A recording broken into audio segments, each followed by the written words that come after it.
Good afternoon, good afternoon, good afternoon again, folks. Welcome to another front load and another episode of Spilling Tea. I'm your host, Tiffany Daniels. We're going back to that horrible world known as the JRC, but before we do the usual disclaimers, I apologize in advance for my very, very not fun appearance. But my defense is I just got off work and people just kept getting more stupid as the day went on, back to back calls, but I just have a question. Like, do you see where it says sale? You are holding up the line for something that could have been found if you took the 2 seconds it takes to scroll down and look at specifics. Okay. Folks, if you are unfamiliar with the Stop the Shocks campaign or the campaign against the troubled teen industry, you're going to find all the pertinent links right there in the description box. Please, in particular, take note of the article written by NeuroClastic, a small non for profit started by Autistics for Autistics. In it, they interviewed over 900 ABA professionals in regards to JRC's so called behavior modification program. The Judge Rotenberg Educational Center doesn't want you to read that article so much. They threatened NeuroClastic with a defamation lawsuit. They did not remove it from the website. NeuroClastic refused. You know the drill, folks. Please read the article. Share it on all your social media. We got the other. Well, you know the drill. Also included in there is NeuroClastic's public statement regards to the defamation lawsuit threat, as well as a link to their GoFundMe. We are crowdfunding just in case the JRC sees through with their threat. And I put that down back there because futons are awesome and it gives my cape more space to spreads out. Crazy cat lady application has been sent. Trigger warning: when we discuss places like the Judge Rotenberg Educational Center and Agape Boarding School for Boys, you're going to hear vivid descriptions of and catch clips of surveillance footage of people with mental health issues and disabled people being tortured and abused. If you got young children present, please use your headphones. Trigger warning 2: this channel is marked not for kids for a reason. We use profanity on occasion and speak on dark subjects. If your child is 16 and younger and watching this, very obviously parental supervision is advised, all right? Okay, so where we left off the other day. Excuse me, a lot of phlegm, folks. With regard to underposting AEs pertaining to other treatments, the comment specifically refers only to pharmacotherapy. However, the studies conducted for approval of the drugs provide a better baseline to understand their risks than that available for ESDs. And the studies supplement our understanding from spontaneous post market reports of AEs. In other words, because the proper way of testing has been done on these drugs, we have a better understanding of what those risks might be in regards to those who are on said drug. And for that reason, because of the rigorous testing that is involved and the fact that it is mandatory that whatever risks that are found during the trial stages is reported not just in general form and documentation, but also to the patient before being prescribed. Essentially, they think, why is the GED somehow magically exempt from the same rigorous testing that any other medical device or pharmacological item like a pill goes under? Why is the JRC special? Why do they get to use a device that has not been properly tested? We've gone over this before multitudes of times. They do not go under the same scrutiny of any pill that's out there on the market today. They do not report any of the risks involved using that device, instead, trying to pound their chest and say there is no risks. Well, I'm sorry, that's a lie, even in regards to a device that is good and is regularly used in medical care. Any device, any pill, there is going to be risks and side effects. There's side effects to life, all right? To sit there and say that somehow your device is magically exempt from what we know about every single other device out there on the market makes it very clear that it is a lie. But let's continue, right? As a result, the possibility that pharmacotherapy poses risks additional to those that have been reported is much less of a concern in the FDA's consideration of the state of the art treatment for SIB or AB and its likelihood of underreporting AEs associated with ESDs in the FDA's consideration of ESD risks. Word salad galore there. Let's put it in simple men's terms. Whatever risks may be involved with taking a particular pill, we already know what those are.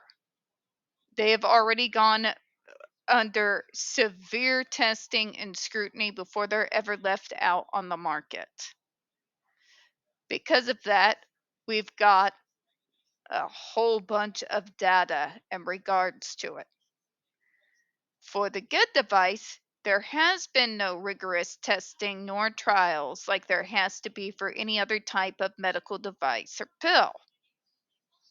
Because of that, we do not have the same information in regards to risk to that device. We have to go off of jackasses say so. Problem is, it's his feet to the fire. So we've got no data in the general public, in the general medical academia. And what data we are given, it is skewed so much in Matthew Israel's favor to be rendered absolutely useless and not worth the paper it was written on. But let's continue to read, shall we? For example, to obtain drug approval for the pharmacotherapies used in relation to SIB or AB or the underlying conditions, the sponsors conducted phase 1 clinical trials that included neurotypical individuals to assess the safety and profiles of the drugs. I know we've already reading this before, I realize that now, but oh well. Meaning the subjects of the study were generally able better to communicate AEs from the individuals whom ESDs or SIBs have been used. It's almost like because the drugs don't get up like and put a shock device on us and causes physical harm that we are more likely to the individuals who are giving us pills as opposed to shocks to be a little bit more communicative if we feel like we're in some form of pain. It helps when you're in a controlled environment as well. I just want to put that in there. Just not Satan controlled like the JRC.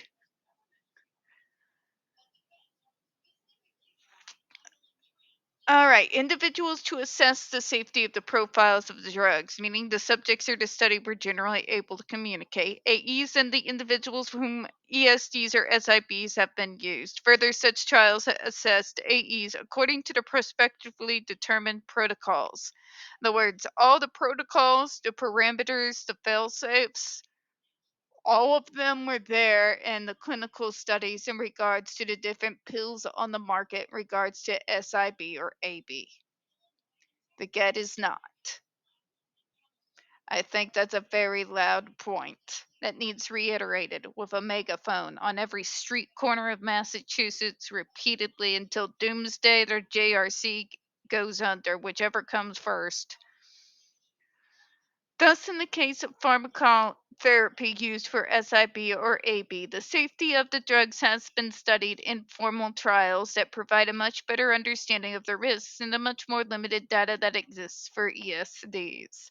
I like the subtle shade here because Matthew Israel basically pounds his chest like a damn Neanderthal every time anyone questions his work by always trying they're doped up to their gills to the point where they can't even move or they're warehoused and shipped off, and it's the same crap every time. So I am absolutely loving that the FDA actually used That exact example, one that's dark, unfeeling heart, would hope that it was shade in their general direction. I don't have much hope, but I don't know. Let me have my head cannon and peace. But it's making valid points.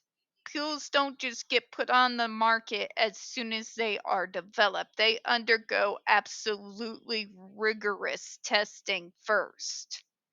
During the testing, clinical trials, and all of that, while that's going on, if there are any issues, any risks, any heart issues, or anything of that nature that might possibly come up, even so much as a red mark, it gets put in that one of the lines. You ever watch a pharmaceutical commercial and they're advertising a certain pill, and at the end of it, it always rambles off all those lines? Those lines are risks of what could possibly happen when you're on that medication.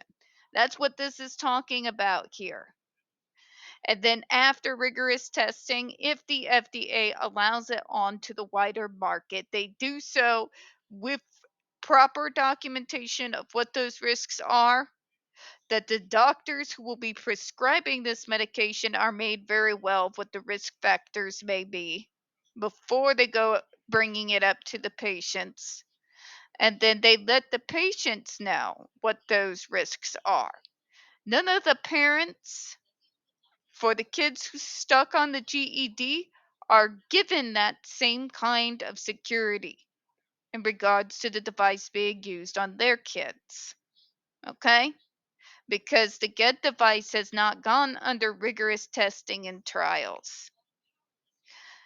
They to this day continue to absolutely, utterly refuse to admit that it causes any form of harm. Not just permanent harm, but nothing. If it's anything more than a red mark, they're going to tell you that it didn't happen, as we've seen in document after document after document. It's, trust me, bra medicine in the at its worst and most sinister. And we are allowing it to continue. Why? Why is the JRC the only place on planet Earth where you can get away with using medical devices specifically designed to hurt people without having to undergo all the safety protocols that every single other device out there being used on the market right now has to go through first? Why is the JRC? But we're special. We shouldn't have to do these things. It's the law. So someone explain to me, like I'm 5, why the JRC continues to get to act like the reason why they act like they're above the law is because our government and everybody and their mother has allowed them to be above the law. We need somebody a part of this that's got some balls, is all I'm saying. We're gonna close out on that. We don't get very many views on this channel. The few we do tend to get removed from time to time. If you could, folks, please don't forget to hit the like button, hit subscribe, and please don't forget to hit the comments. I appreciate your time this afternoon. As always, folks, we here at Spilling Tea do hope you have a good one. I'll see you again in a few minutes.